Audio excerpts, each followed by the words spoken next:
Hey, welcome to the CMO Whisper Show. I'm your host, Steve Olensky.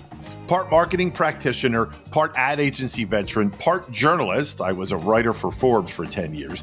I've had so many insightful conversations over the years with business leaders, to athletes, to celebrities, to, of course, CMOs. The only difference now is instead of sharing those insights through written form, I'm doing it this way. My guest today is Doug Zarkin, former CMO of Pearle Vision. Doug's won Effie awards and Cleo awards and countless other awards that I can't even think of.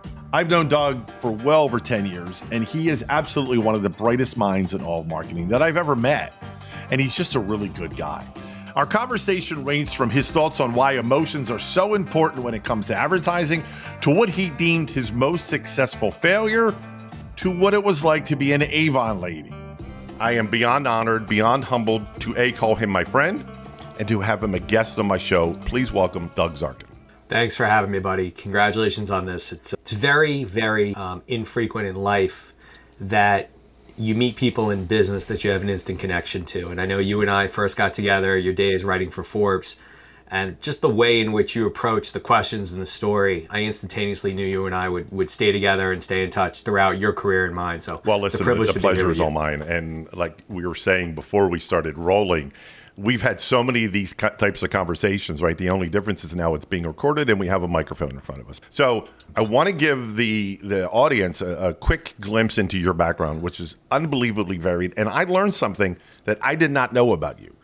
I did know you started at Gray in your advertising world.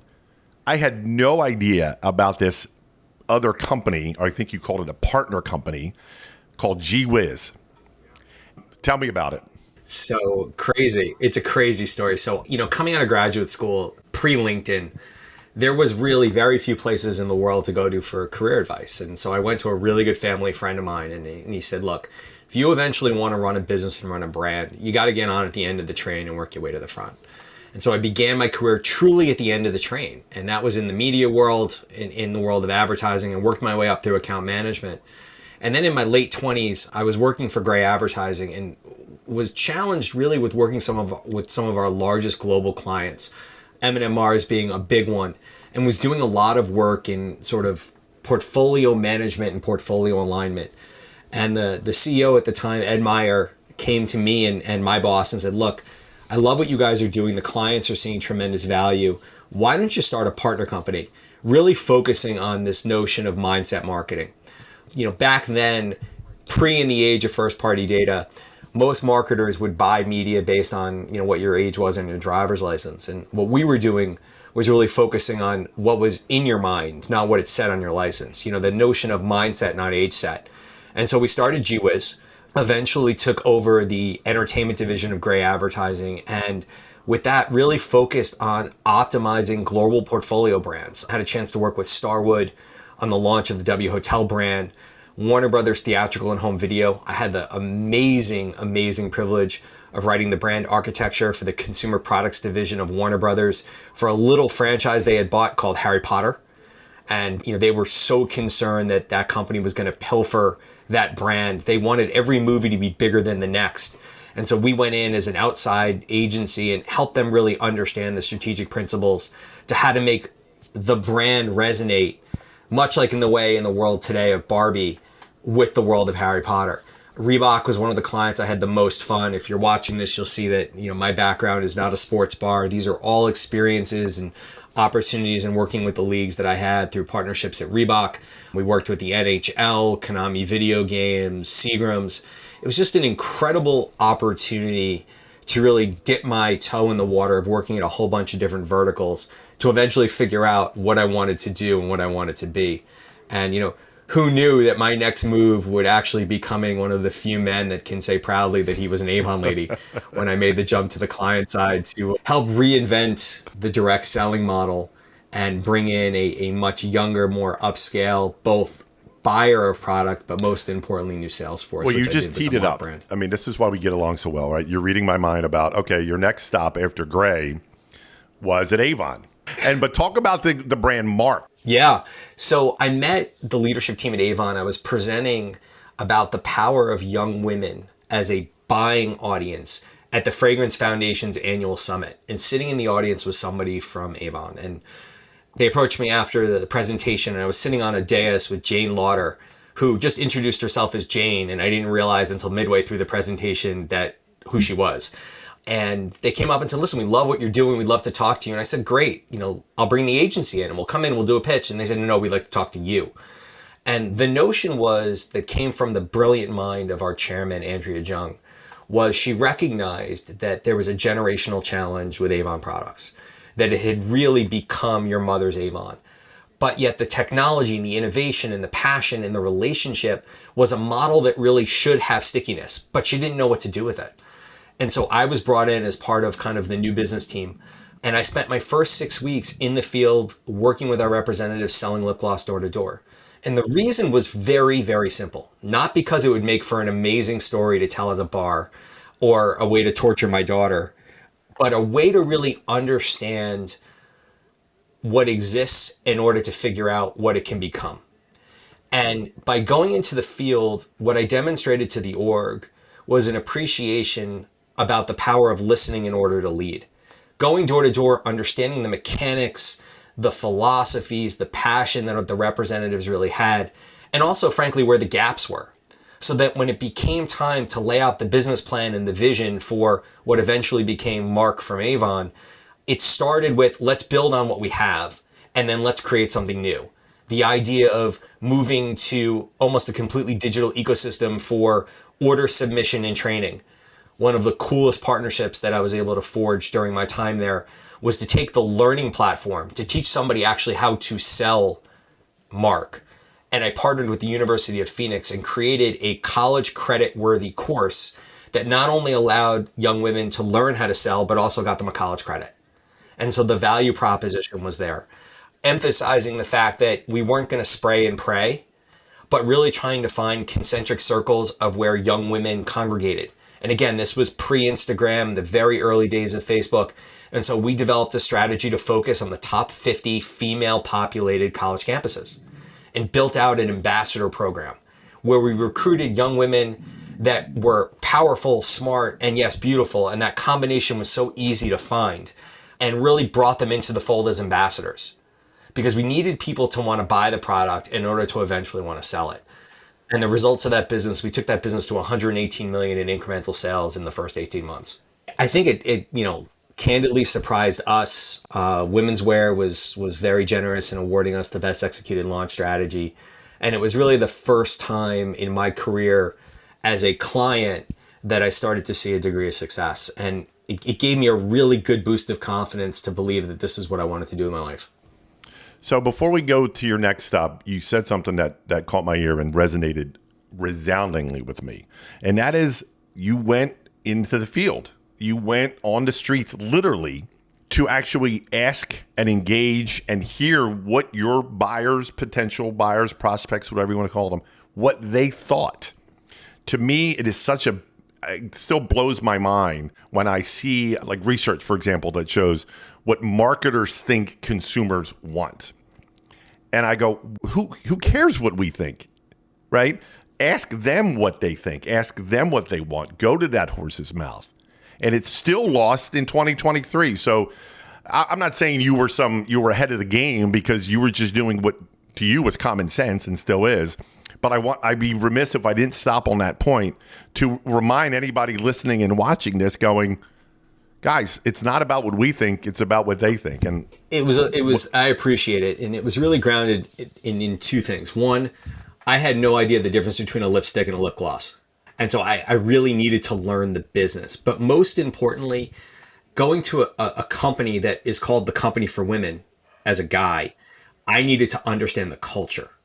It was about not just about survival, but it was about how could I optimize my presence and really earn credibility in a business that really was a generational business. Their grandmother sold Avon, and so they sold Avon. And, associates retention at that organization was tremendous. And it really was because Andrea, was one of the most inspiring leaders, and her philosophy of really focusing on people made a huge impact in my life. But I think for us as marketers, us as leaders, the most important tool that you have in your toolbox are your frontline associates. And if you want to understand your business at the pragmatic level, go talk to somebody who's working in one of your stores. If you're in an e-com business, work in customer service. Don't shy away from getting the good, the bad, and the ugly of your business. And if you have a question, all you got to do is ask, and they'll tell you. And never assume. No, and look, you said something earlier. Marketers shouldn't think that the consumer is going to tell them what to do. The consumer is going to tell them what to think. Your job as a marketer is to take that thinking and try to delve deeper and to figure out what the insight is.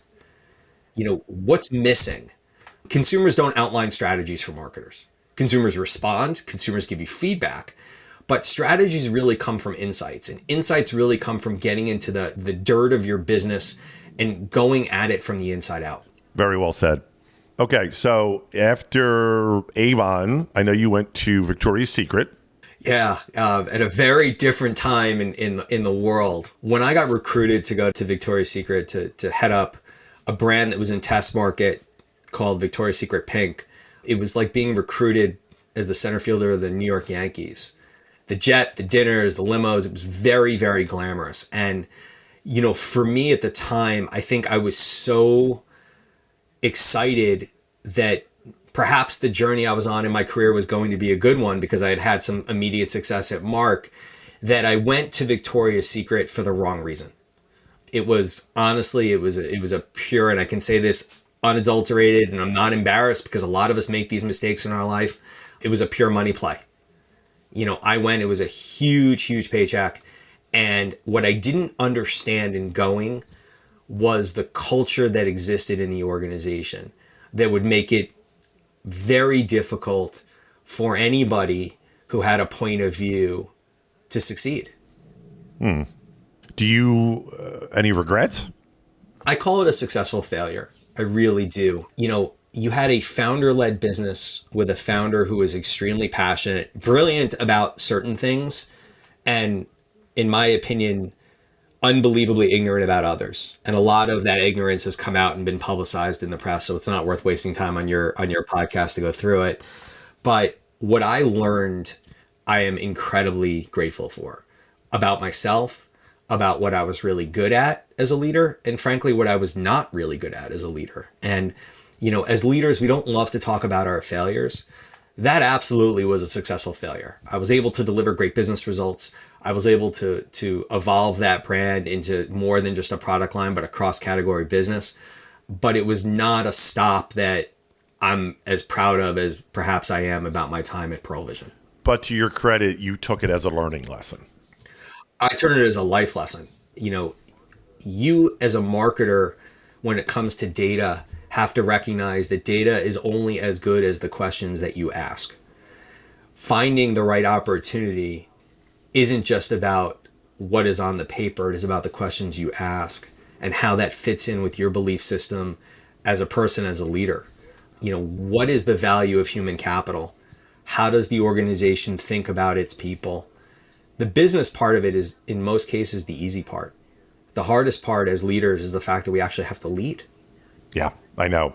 That kind of gets lost in the shuffle. It sounds so obvious, right? Leadership is not a one size fits all at all. There are certain principles as a leader that I have.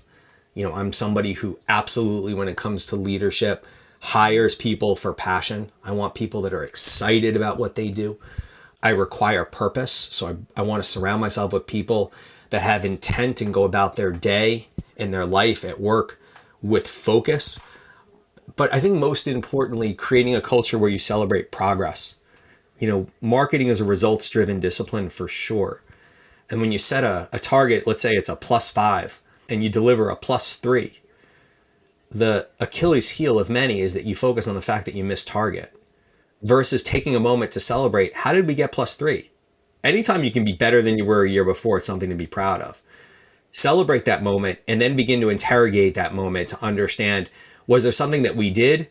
Did we just simply over forecast? Did we miss? How can we improve so that next time we set a target, we can hit it? But that celebration of progress is not just about the business, but it's also about how people on your team grow. Somebody has a good meeting, pick up the phone and tell them. Don't wait till their annual review. Somebody has a not so good meeting, pick up the phone and tell them. Give them real-time feedback. That's how you create that high performing team of superheroes. I have nothing to add to that. Let's move on. In 2012, you moved to Luxottica Yeah. as the chief marketing officer for Pearle Vision. The accolades are, I'm looking at them now as I look away from they're just incredible. Top 10 most profitable franchise brands alongside McDonald's and Dunkin'. Are you kidding me? Talk to me about this. Start here because I'm really fascinated by this. The subject of a Harvard Business School case study on brand rejuvenation. Yeah. I wish my father really understood what I did. Even with the privilege of being put on a bunch of top 10 lists and a lot of acrylic awards that sit on a shelf or in a box, my dad still doesn't necessarily fundamentally understand what I do. But what I will say about the journey at Pearle was that it absolutely was not solely about marketing. When I joined the business, this brand, which at the time was about 50 years old, was doing okay. But what it found itself was kind of stuck in that friend zone, so to speak. And we all know what the friend zone is when we were dating, right? I like them, they're cute, she's cute, but I don't necessarily want to go that next level. That's what Pearle was. Pearle had 5 different brand positionings in 8 years. And as a result, it meant everything to everybody. It had no crispness. It had no sharpness, Steve. And the challenge was really how could we revitalize the brand and bring some angles to it that allowed it to establish its point of view in the marketplace. It was a brand that had a deep heritage founded by a doctor, Stanley Pearle. And when Harvard approached us about the challenge, it was because the marketplace was so competitive and so highly commoditized. And yet this brand was iconic and actually had created the notion of taking the doctor and the retail side of optical and bringing them together, yet it wasn't thriving. And so I had the privilege of being very involved in the writing of the case. Even though I wish my name was listed as an author, somehow it got left off. That's a whole nother podcast. But I've had the privilege of teaching that case, at Harvard Business School a few times and engaging with the students as to actually what really happened. A lot of times, the infamous Caterpillar tractor case study, that I remember that I did, and being able to sit in the room and give the students the answers to the questions after listening to how they processed it was incredibly exciting for me. As somebody who looks at education as a way to prime the pump, not the reason you hire somebody, but a way to help you learn how to think. It was really interesting to engage with these students, arguably the best of the best, and see how they would process through the solution. And interesting enough, some of them got the right answer, many of them didn't. And I say right because there necessarily isn't a wrong way to do a brand rejuvenation. Just the way that we picked just happened to be the right one. So I can remember from my ad agency days, I remember working with a brand and we were calling, and this is semantics. And this is the reason I'm asking this, because you used the word rejuvenation. And the company was adamant to say, do not call this a rebrand, right? Because of the connotation. And before that, I had never even thought of what are you talking about? What connotation? Because then they explained to me saying, well, some people will look at going, what was wrong with the brand before that? So why are you rebranding it? So the word rejuvenation is very interesting to me. And I would assume was that a strategically used word? It was, because you had a brand that had incredible brand awareness. You had a brand that was still delivering positive comp growth, but you didn't have a brand that could be predictive and controlling its own fate. It was using aggressive discounts and deals to foster comp growth. It wasn't leveraging its heritage at all. In the 70s and 80s, it was the notion of nobody cares for eyes more than Pearle. And when I joined the business, that mantra had been taken out of the business. The brand had really started to focus way too much on the what and lost its essence, which is what made it different, which was the how. When you're selling Ray-Bans and 1 out of every 2 sunglasses in the world sold as a Ray-Ban, because you sell Ray-Ban doesn't distinguish you, especially when your competitors within the same company sell it and your independent doctors of optometry sell it. Where I really wanted to take the business and eventually was able to was really focusing on the quality of care. was really leaning heavily back into the heritage that Dr. Pearle believed in, which started with a best-in-class doctor with an unmatched commitment to care, from the exam room to the retail floor. That fed into the brand positioning, which then fed into the reason to believe that nobody cares for eyes more than Pearle. And to say it worked, I would venture to say it's worked pretty well. The brand is now the number one brand in its category on Entrepreneur's top 500 franchise brand. It's top 7% of all franchise brands on that top list. As you mentioned, location profitability in the same realm as McDonald's and Dunkin'. So, a brand that really has made the jump from discount and deals to now being ranked number one on Google for quality of care perception. This is absolutely a topic for another episode, and I will have you back on to talk about this specifically, because I am fascinated, because listening to you and I'm going, this is transcending just a traditional chief marketing officer role and responsibility, what you did at this brand. So I want to table that for right now, because I will absolutely want to have you back on to talk specifically about that, because it is fascinating. And I think my audience would agree with that. But let's move on. I want to get into, picking your expert brain from a marketing perspective, and then also get into the granularity of what it's like to be a CMO, right? So let me start with a question that I get all the time. What's the difference between marketing and advertising? Thanks, Dad. That's a good question. So marketing is really about positioning, which is really about the art of sacrifice. Marketing is about motivating a consumer to do what we want them to do when we want them to do it. It's an unbelievably arrogant undertaking when you think about it. Advertising is a component of a marketing plan, a marketing approach. So because you create a television commercial doesn't mean that you are going to motivate that consumer to take the action you want them to take when you want them to take it. The same thing with creating a display ad or creating search terms. Those are individual things you do. Marketing is really about showcasing the brand's values. I mean, look, the difference between a product and a brand is that a brand is nothing more than a set of values, ideals, emotions, beliefs that are held by a common group of people. And that group expands as you start selling products from your brand. A brand is something that's sold. It lives on a shelf, virtually or otherwise. Traditionally, when people think of advertising, they think more of product than they do of brand. But in today's ecosystem, where a Instagram influencer brand is created, or a product is created every single day, and you used to stay up late and you couldn't fall asleep, and you turn on Home Shopping or QVC and you'd end up with a bunch of crazy packages on your door 3 weeks later. Now you're on Instagram and you're like, oh yeah, sure, I need that.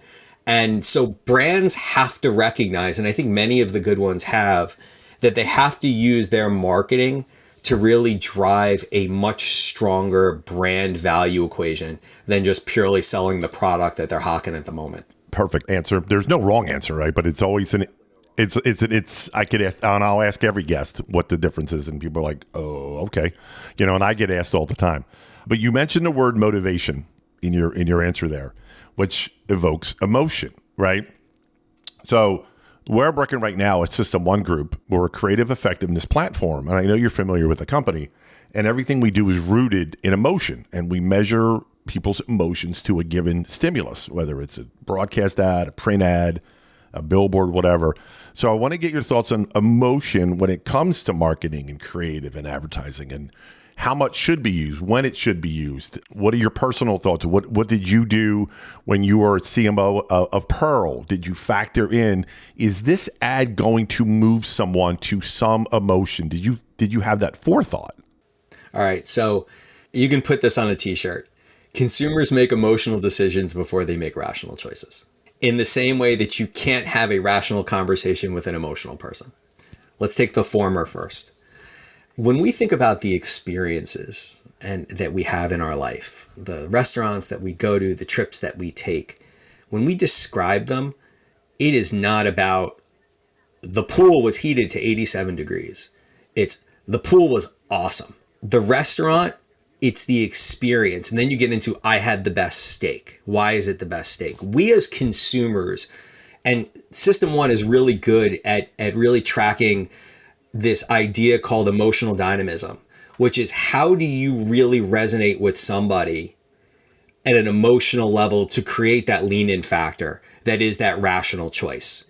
So in the case of Pearle, we recognized that we were really in the game of earning trust, and we were doing it through showcasing that the doctors of optometry and the eye care experts really take the time to ask the questions and, most importantly, listen to the questions that a consumer has. And it was those small moments of care and connection that really was what was critical. And that was the intersection of where the brands and our target came together. And so, long story short, you can win a rational battle for market share if you truly have something that at a pure rational level is unbelievable or game changing. When it is not, your depth of difference, you have to drive a stronger depth of difference through a stronger emotional connection. Yeah, and the former, I would imagine there's not many that can do that from a rational perspective, just by law of averages, right? There's just not that right. By law of averages. Very, very, very interesting stuff. I'm going to share a stat with you that I've made up myself, and it's completely unscientific, but I use it all the time, and it goes like this, and I want your thoughts on it. I firmly believe 75% of all successful brands in the world are completely successful in spite of themselves. I don't disagree with the premise. I probably would challenge the percentage. Okay. Higher or lower? I think it's lower. And the reason why I think it's lower is because those larger brands have boards and owners and stockholders. And if you're completely blind and have no sense of being able to be predictive in your results, you would see a stock market, especially in the consumer products world, that is a roller coaster upon all roller coasters. The marketplace demands a degree of predictability. Now, that doesn't mean that you can't have a windfall year. That doesn't mean that you can't be completely off and have a devastating year from a performance perspective. But you've got to be able to have a degree of predictivity. If you are that clueless in your business that you're successful in spite of yourself, it's definitely what I would call more of a brand that lives in the world of brand fling than a brand that lives in the world of brand love. You know, think about it in the world of music, right? I know you're a music fan. I am. Okay. Take the what I think is one of the greatest one-hit wonders ever made. Take on Me by the band Aha. Remember that, right? Remember the video? Of course. You know, the comic book video? Iconic. Now, you may know, but most people don't. Name another song that they ever put out. We could sit here for hours. I wouldn't be able to. Hours. The reason why there are one-hit wonders in music is because they hit something, they hit it at the right point, and it was hard to replicate. And brands, it's the same thing. You may strike gold once, and you may be able to ride that out for 3 to 4 years. But if you are not really in touch with the reasons why, you can find yourself very quickly out of business. Just ask the folks at Bed Bath & Beyond. I mean, terrible story. Iconic brand. Loved going in there. Loved it. Could spend hours in Bed Bath & Beyond. Company went bankrupt. You got to be kidding me. Yeah, I know. And I'm friends with the now former CMO. I know. It's terrible. It's terrible. It's a case study. Yeah, absolutely. It really is. Okay, let's move into what it's like to be a CMO, right? First question. What's a few misconceptions people have about the role? It is definitely not all about the show. It is about the dough. Meaning, yes, you go on photo shoots, and yes, you can develop strategic partnerships, and certainly there is a glamorous side to it. But that's probably 20% of what it is. It's about the dough. Marketing is about driving results. Marketing and the world of being a CMO requires you to be as good a listener as you are a leader. Marketing is one of those disciplines as the leader of the function that you are in constant defensive mode. Meaning anybody who ever took a class in college or has a relative, a niece, a nephew, a cousin that works at an ad agency has a point of view. The subjectivity of marketing is part of what I love about it. Marketing is an art and a science. Accounting is accounting, right? Finance, there's only so much creativity you can have on a spreadsheet before you end up in, lawn poke. Marketing is one of those disciplines that is highly subjective. And it's one of those disciplines where you can very easily be trapped into a paint by numbers approach. If you don't have what we talked about earlier, that guttural instinct about your business and your brand. Marketers have to be humble as much as they have to be arrogant.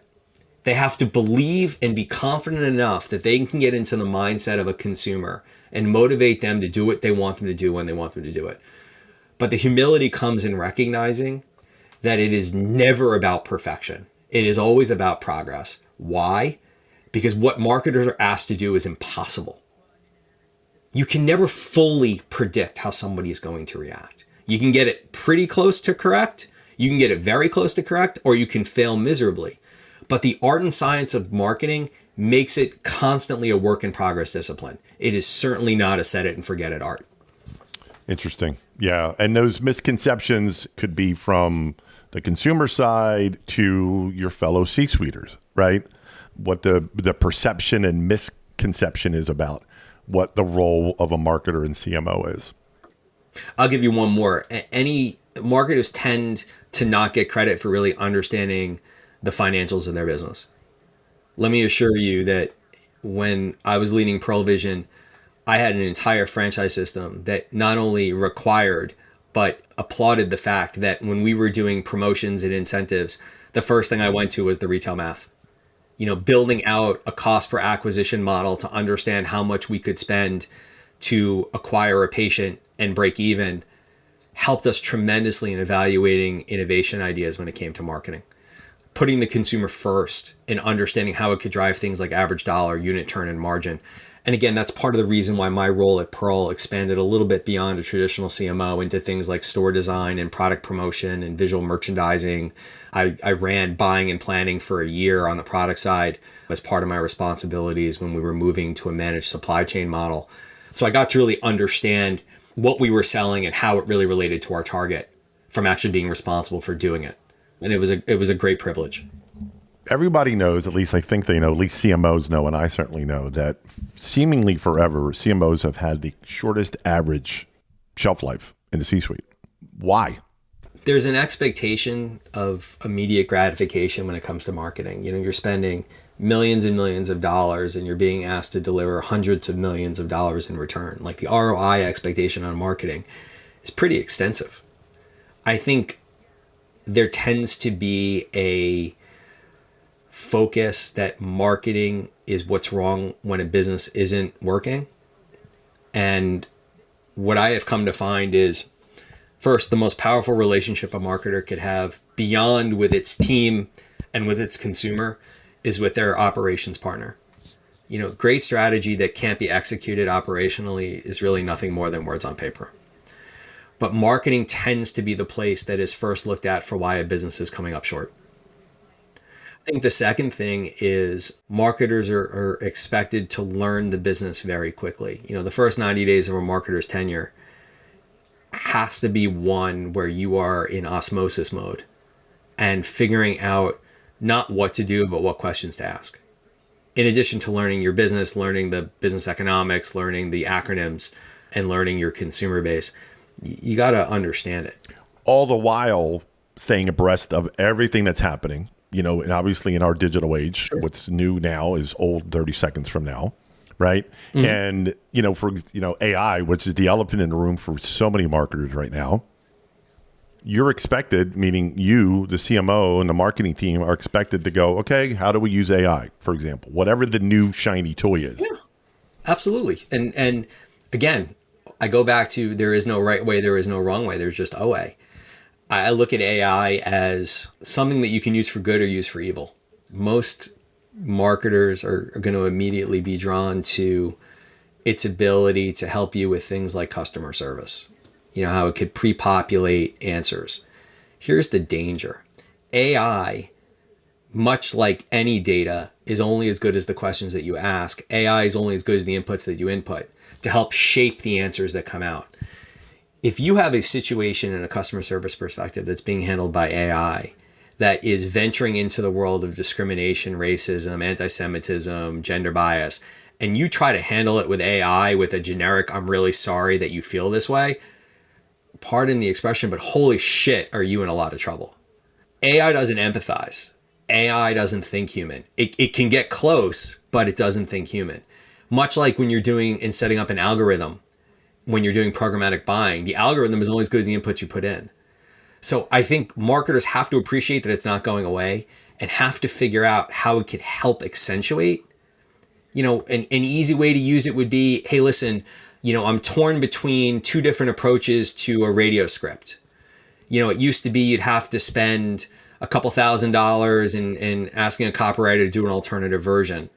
Versus now you can take the existing version and put it into AI. It could spit out a couple different iterations. And that gives you a sense of how to move faster, further with a little bit more of an aggressive test and learn. Right. Exactly. Okay. You mentioned a few people earlier in your career, and I'm curious to see if there's been one who's had the biggest impact. Oh, yeah. Easy. Her name was Barbara. She was my partner at GWiz. I worked for her for 7 years. Barb, to this day, is very special to me. And it's not necessarily because of what she taught me in terms of being a marketing leader. It's what she taught me in terms of being a leader. When we started GWiz together, there were a lot of fumbles and missteps. There was a big rope to climb, and she always gave me enough rope that could get me to the top. And not too much rope that it could choke me out completely if it didn't work. She allowed me to have successful failures. She allowed me and gave me the platform to learn about the kind of leader I wanted to be while helping to shape it in the back end. She's one of my dearest friends today. She's somebody that I hold in the highest regard because of the human being that she was, not the brilliant marketer. And she's very smart, but again, she didn't teach me about marketing. She taught me about humanity and how to be a good leader. Okay. You mentioned music earlier, and one of my favorite songs of all time is called Lean on Me. The lyrics have always resonated with me. So my question to you about music, is there a favorite song, assuming it's not Take On Me by HaHa, nothing against them, but is there a favorite song of yours and why? I know it's hard. It's hard to pick one. No, it's a great question. It's interesting because as I think about the answer, it's kind of telling about the kind of person I am. It's U2, and I still haven't found what I'm looking for, or Where the Streets Have No Name. It's one of those two for very different reasons. One is from a mood elevation perspective, takes you to a place of just intense energy and passion. One is very introspective. And it's interesting, as I think about both titles, it's a little bit about kind of the conversation that goes on in my head. The idea of charting the path forward and being challenged with writing the script on a business is something that I incredibly love. At the same time, the idea of never being satisfied that good is good enough, haven't found what I'm looking for yet. That's what keeps me hungry and passionate about pushing a business forward, maybe even when people aren't looking. So that's deep. That's deep. That's deep. It's what I do. It's got. I could have gone to Eye of the Tiger where you're pulling your Rocky thing and just ended it, but I'll give you a little bit of deep this morning. I love that. And as we wrap up, I want to close with this, and it's about I had this kind of epiphany, as I'm putting my show together, and the wall behind me, and I'm going, the sound of marketing. What does that mean? When you hear the phrase "the sound of marketing," since we're talking about music, what comes to mind? Yeah, God, I think it's kind of like it's got a definite beat to it, but it's a beat that I think starts out slow, and the intensity grows, and it's got an incredible crescendo. It has a deep bass to it. It's got a chorus that you can that's a little bit of an earworm, and at the end leaves you feeling satisfied that you've been on a journey. Some of the best songs in life, it's unbelievable stereotypical. Journey, Don't Stop Believing is a great example of a song that takes you on a journey, no pun intended, and leaves you with a feeling of there's just an intensity of energy, where the streets have, where the streets have no name, same thing. You just feel like you've been on and being told a story. And I think the rhythm of marketing, the sound of marketing is one that takes you on a story. It's not just a intense beat, but it's something that takes you on a path. It has great lyrics, but if you took the lyrics out, you could almost go on your own path with it. Yeah. I mean, it's just like I said, and you're literally the first person I'm asking this, by the way. So I'm really putting you on the spot about that term, the sound of marketing. So it's interesting. Okay. What do you want the world to know about Doug Zarkin that we haven't covered already? Wow. I think as a leader, first and foremost, it really begins and ends with me with this notion of thinking human. I know you talked about it in the upfront, and I appreciate it. People really matter. Climbing the mountain alone is one thing. Climbing the mountain with a team to take a group pick is something completely different and so much more enjoyable. And I'm really focused as I explore the next chapter in my career, whether that's as another CMO or as a brand president or as a CEO, to build an organization that's human-centric, that allows the team to climb the mountain together to take an epic pick. The second thing is I'm in the middle stages of writing my first book, which is really going to be about strengthening the brand value equation. And it's really being written for somebody who's coming out of college or somebody who's early in their career that perhaps is intimidated by some of the real profound literature and text in the world of marketing that gets super complex. What I tried to do is to take the complexity and make it simple, using a lot of analogies and isms that I've created over the years to help break down the construct of what do you need to think about when you're trying to create brand love. It's not about building a relationship between your consumer and brands. That's not good enough anymore. Not when a brand is created every moment on Instagram. You've really got to create brand love. So stay tuned on my LinkedIn page or you can go to dougzarkin.com and you'll be able to see some information coming up about when that book's going to come out. You will definitely be back on when that comes out. Thanks, for sure. buddy. Absolutely. I can't wait to read it, and buy it and get you to sign it for me. Oh my gosh, that's amazing. Well, listen, that's going to wrap up this episode of the CMO Whisper Show. I cannot thank my guest, Doug Zarkin, more than enough. He is not a friend. He's my brother. I love him dearly. I think so much of him. Doug, thank you so much. Thanks, my friend. I appreciate it. Well, that wraps up another episode of the CMO Whisperer Show. I hope you shared this episode with your friends. And if you have not already, please subscribe to be kept up to date on all the latest episodes. And if you're so inclined, leave me a review on your favorite podcast platform. Thank you.